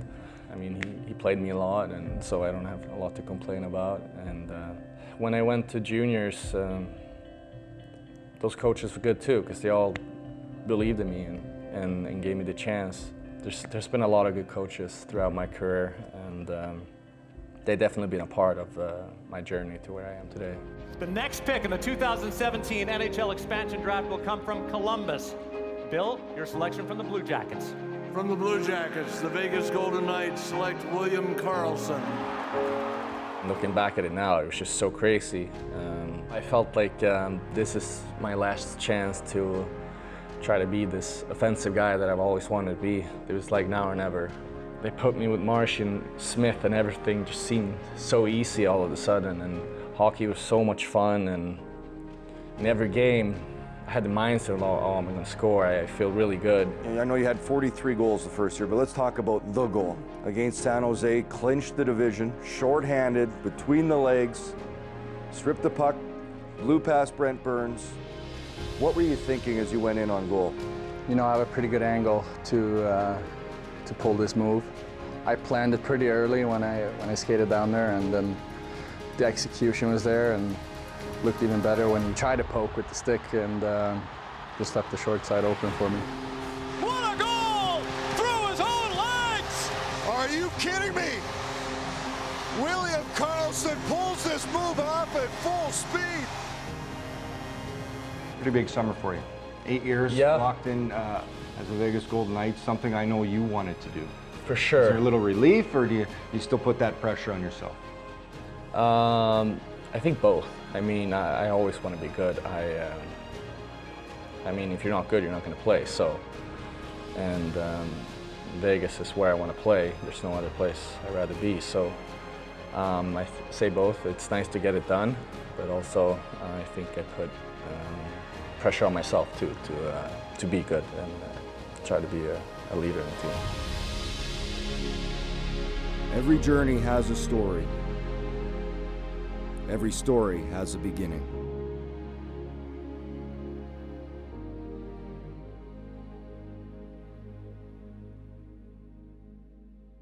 Vegas, it's the third period and your team needs you. Are you ready? I'm so amped for this guest because not only did she just have an amazing year, but she calls Vegas home as a WNBA Rookie of the Year from the Las Vegas Aces, A'ja Wilson! A'ja, it's time to light this place up, girl. Let's see what you got.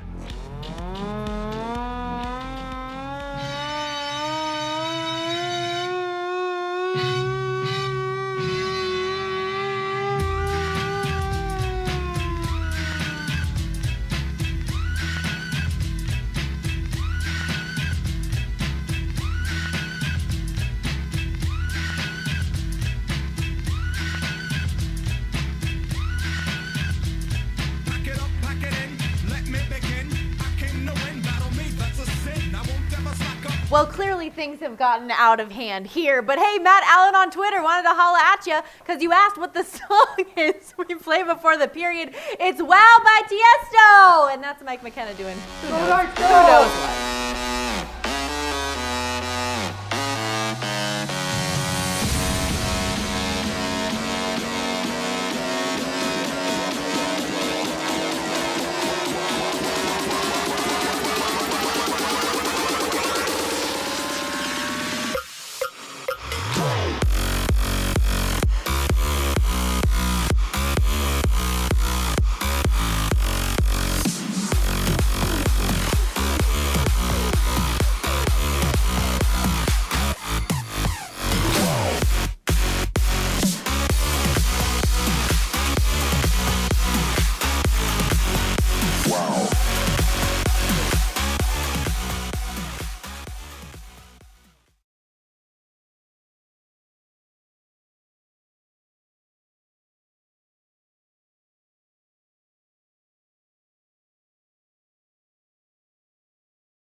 That means your Golden Knights are on the NB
began. I can't begin to knowing, but then I know it's growing strong. Wasn't the spring, and spring became the summer. Who'd have believed you'd come along? Hand, touching hands, reaching out, touching me, touching you.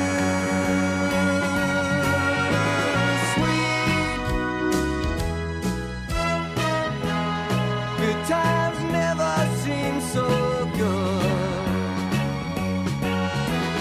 I've been inclined to believe there never was, but now I look at the night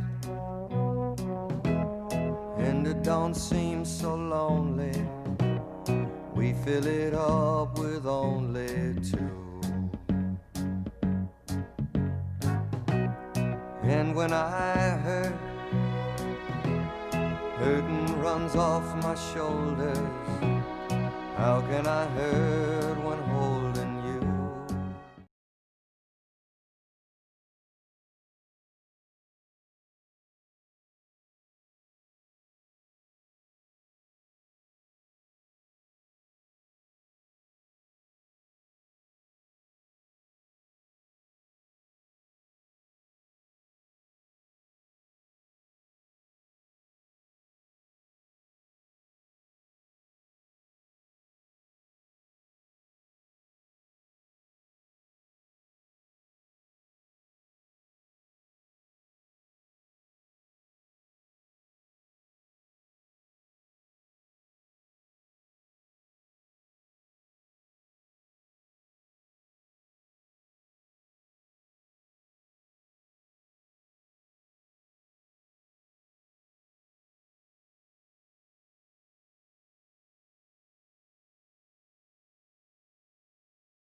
Golden Knights still hanging on to that 3-0 lead as we welcome you back into hashtag Fortress at Home. And I gotta know, Fatty McRighty, did you make it to your Fortress at Home yet? I know you said that the Fortress at Work people were laughing at you when you got so excited about the Paul Stastny goal, but they should have been cheering too. I don't know what they were thinking. Do you know what they were thinking? Drag him into the fight. Come on. Everybody's in. Silly Jilly and your kitty both miss you, it seems.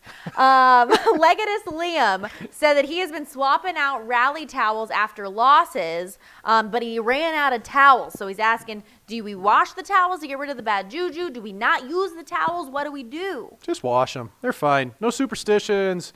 Send them. Get them clean. Reuse them. We're going to be good to the earth. I'd say hand wash, take care of the fabric. Make sure hand wash cold. We did Use have a some suggestion from the Peter bubbles. audience to hand wash or even put them into the Just throw it dishwasher in- or the No, microwave. Our suggestion was the microwave. The microwave. Just throw nuke it in the them. microwave, says Aaron Sequeira. Get them good and wet and nuke them. Also, a quick shout out from Sean Bowers on Facebook checking in from the Philippines. Love our VGK worldwide fam. You guys are all over it. That's way out there. Isn't that cool when we get these from different places? It's my favorite. I know we have some Philippines, fans. Australia, I was we gonna see say at times. Australia, Germany, we've seen a good bit.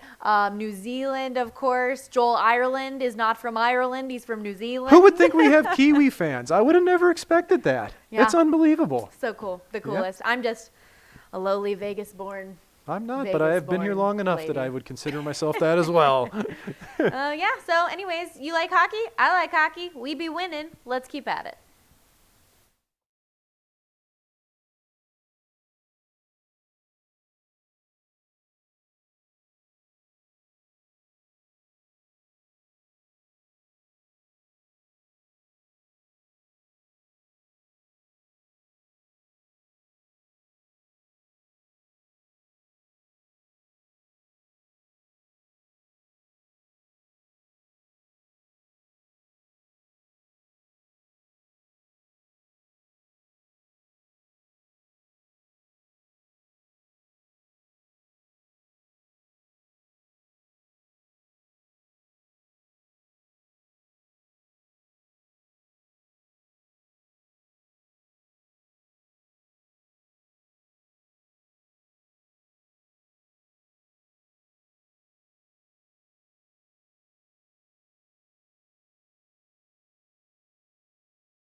That means your Golden Knights are on the NV Energy!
Bright light city, gonna set my soul, gonna set my soul on fire. Got a whole lot of money that's ready to burn, so get those stakes up higher. There's 1,000 pretty women waiting out there. They're all living the devil may care. And I'm just a devil with love to spare. So viva Las Vegas, viva. The Flamingo is on the ice for a big Vegas Golden Knights win in Game 2 to even the series at 1. This scoring summary presented by Southwest Medical Associates. Your Vegas Golden Knights win it in the shutout 3-0. Your shots on goal tonight presented by Quest Diagnostics. The Dallas Stars had 12 shots on goal for a 3-period total of 24, and the Vegas Golden Knights with 5 shots on goal for a total of 32. And you know what that means, party people. It's Jumbo Jack time. Make sure you head to your local Jack in the Box tomorrow, because with any purchase of a large drink, you, my friends, get a free Jumbo Jack. And also, thanks to the big man, Robin Lehner, his 4th shutout this postseason, you're getting donuts. Krispy Kreme with the buy one, get one offer that if you get a dozen donuts, you get a free dozen of the original glaze. So make sure you go get your donut time, because it's so right. Also, we've got our 3 stars of the Fortress tonight presented by San Manuel Casino. Tonight's 3rd star is my girl Tracy on Facebook, because you kept it real, you kept it fun, and very much respect. Tonight's 2nd star is Admiral Big Gun, because, well, look at your buddy. It went all out. Loved every second of it. And our 1st star of the night is MMA Beer Guy. Totally decked out. He's got the siren. He's got the chug. He's got everything you want in a big win for the Vegas Golden Knights. Mike McKenna, did you love it or what? Did I ever? I mean, did the MMA Beer Guy, I hope you're still watching, man. It looked like you went so hard at the beginning. I think we were worried about you making it to the end. I bet you anything he's just absolutely amped up at home right now. If your name's Beer Guy, you know you're just throwing him back. Yeah. Throwing him back. Hey, you know what? If you're going to Jack in the Box, tack on a couple tacos. That's the hidden gem of that menu. Ooh. Ranch dip. Get the ranch dip. Ranch dip with tacos? Oh, yeah. Absolutely. You trust me on this one here. Trust me. Anyway, let's go back to hockey. I just had to toss that out. Okay. Enough of your weird food choices. People, please yell at him about this, because I don't know what to say.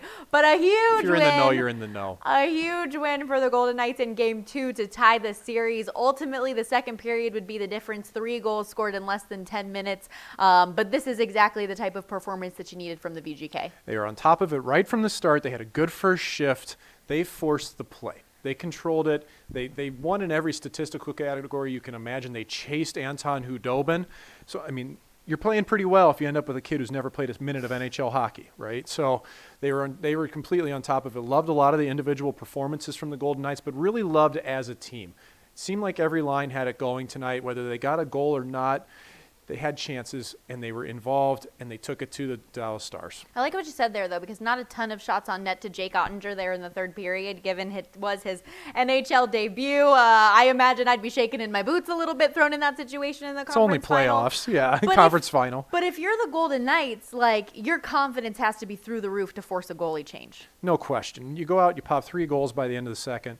You know you're doing things right, and loved how disciplined the Golden Knights stayed, too. They didn't take any dumb penalties. They stayed out of the box, especially in the third period. They didn't give Dallas any breathing room.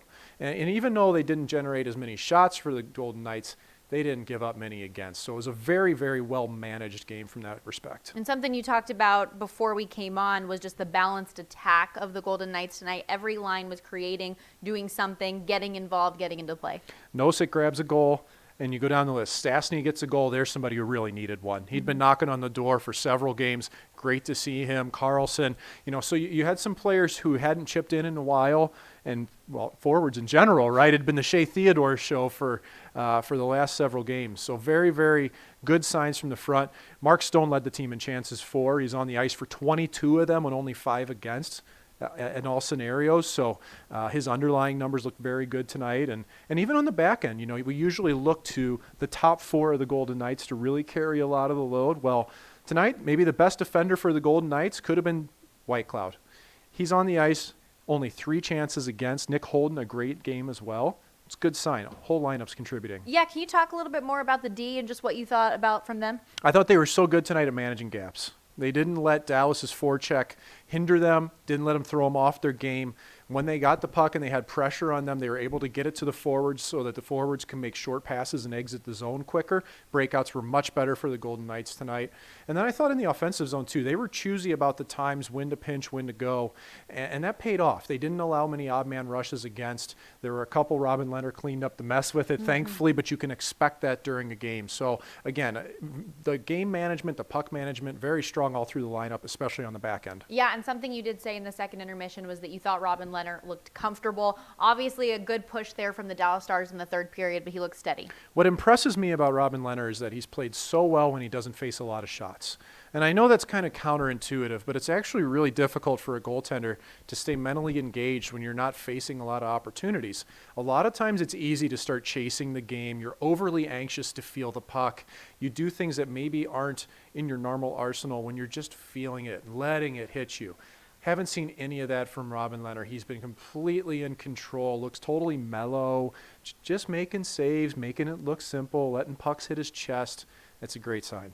Do you have a feel yet for what this series is, for who these two teams are right now? Because I don't. It's 1-1, now it's a 5-game series. So the heightened intensity of it's just going to get more so. And Dallas didn't go away. That's the thing. They may have been down 3-0, but you still saw their big guns going out. Jamie Benz throwing his weight around. Blake Comeau's throwing his weight. John Klingberg, who, until this year, I don't know if I'd seen him throw a hit in his career. Suddenly he's dishing them out. So I think the Golden Knights this is a great step for them, but they have to keep going because Dallas will come back. They will push back, and they're not going to go away without a fight. So if you're the VGK, what are the main takeaways that you want to take from this game moving forward and continue doing? Well, they were so good at managing the puck. There was support all over the ice. The 5-man units that they so often talk about was really in effect. Look at Tomas Nosek's goal. 3 one-touch passes below the top of the circle, and it really started from the back end from Nick Waugh in their own zone. So that's a great example of how you support each other going up the ice. Good things happen. They've got to continue that. Stay out of the box. They were good about that tonight, and they got the power play to chip in. It's a key. It's got to happen in playoffs, and it did tonight. And if the Dallas Stars continue to have as many penalties as they did tonight, if the power play is clicking, could be a real threat moving forward. Yeah, that's self-destruct mode when you see that. You know you're getting to the opponent's mind. You have to play hard on guys like Radulov. 2 dumb penalties tonight. He's known for that. So you've got to force these guys that you know you can alter their mindset. You can get in their heads.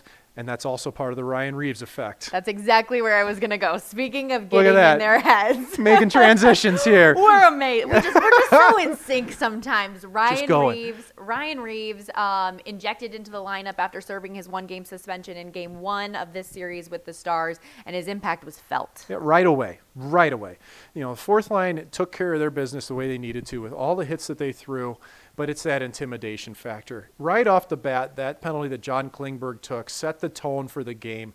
That's purely because Ryan Reeves is on the ice. Klingberg's worried about something else other than the puck. He's worried about an opponent coming after him, takes a penalty, and then the Golden Knights got momentum from there. So it's not just the hits that the fourth line may be able to roll out, it's that mental intimidation factor. Yeah, but he did have 6, which doesn't hurt. Yeah. Well, a lot of great stuff, Mike. Can't wait to have you back here on Thursday for Game 3. And thank all of you for using the heck out of that hashtag Fortress at Home once again tonight. Absolutely killing it. We're having so much fun. And we're having so much fun up here. I hope that you are at home as well. It comes through. We see VGK Warmies guys sending it every game. We're getting to know everybody on the socials, and it's great. We can't wait to meet you all in person someday again when we kind of get back there. But for now, this is what we have. And let's keep having fun. Let's see how long we can keep Fortress at Home going. Yeah, I think it's a cool thing about working here at City National Arena is that we do get to interact with a good bit of fans when we see you walking around. Yep. But this is totally different. Like, no matter where you are, no matter who you are, we're able to connect with you, and we really appreciate that you're connecting with all of us. So that's going to do it for tonight on Fortress at Home, but make sure you join us again on Thursday for Game 3. See if the VGK can get ahead in the series. Huge thank yous to our in-house production crew tonight, Jenna Viard, Aaron Sequeira, and of course Blake monitoring the streams, and my man Mike McKenna, who did such an amazing job again here tonight. Stormy, don't sell yourself short. You just did so good. You're just such a great analyst. You're doing a fantastic job. You're doing a fantastic job, and so are all of you. So make sure you tune in to Fortress at Home again Tuesday, Game 3 coming up.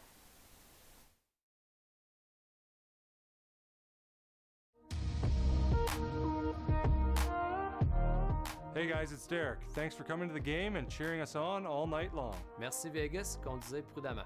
Thank you for being the best fans in hockey. You rock the Fortress. See you guys for the next battle at the Fortress. Medieval Maniacs, we thank you. From the Fortress to your home. Good night, Vegas.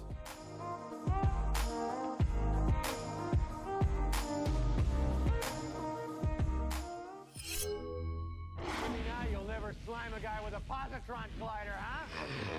All right, I'm opening that trap now. Don't look directly into the trap. I looked at the trap, Ray. Turn your screens off as soon as I close the trap. Get ready. I'm closing it. Now!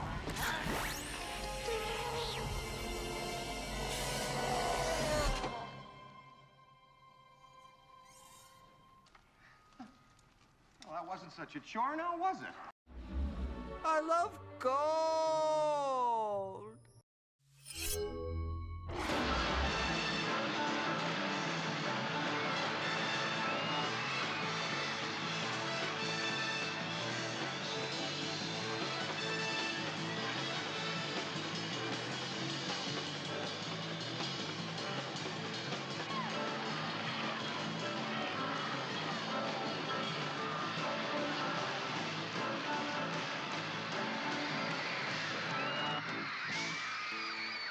Elvis has left the building.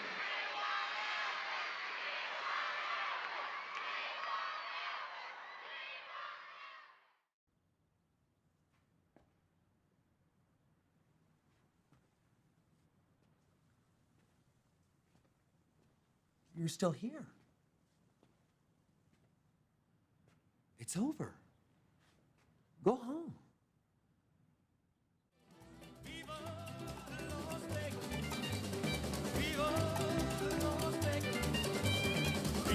Las Vegas with your neon flashing and the one-armed bandits crashing, all those homes down the drain. Fever, Las Vegas turning day into night time, turning night into daytime. If you see it once,